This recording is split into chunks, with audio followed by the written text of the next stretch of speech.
Glede na predloge, ki smo jih prejeli, bi lahko zaključili, da je v Sevnici prevladuje rekreacija, ne tekmovalnost, kar je po svoje tudi odličnost, tako da smo imeli predlogov bolj malo, ampak vseeno imamo dobitnike priznanj, in sicer perspektivna športnica leta je Nika Kogovšek, odlična atletinja, perspektivni športnik leta Mitja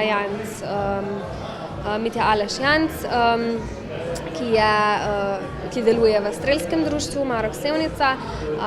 Potem imamo ekipa leta, je ekipa, ki je bila zbrana v Osnovni šoli Sevnica, fantje, rokometna ekipa.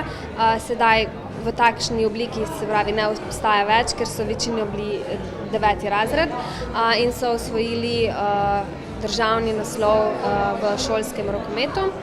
In povezano s tem tudi prireditev leta, ravno ta finalna tekma, v kateri sta se pomerila Osnovna šola Sevnica in Osnovna šola Boštanj. Tu bi rada poudarila, da sta obe ravnateljici naredili ogromno, da sta pričarali vzdušje, kajti vsi učenci so na tisto uro tekme imeli prosto in so spremljali tekmo in so priredili res odlično vzdušje.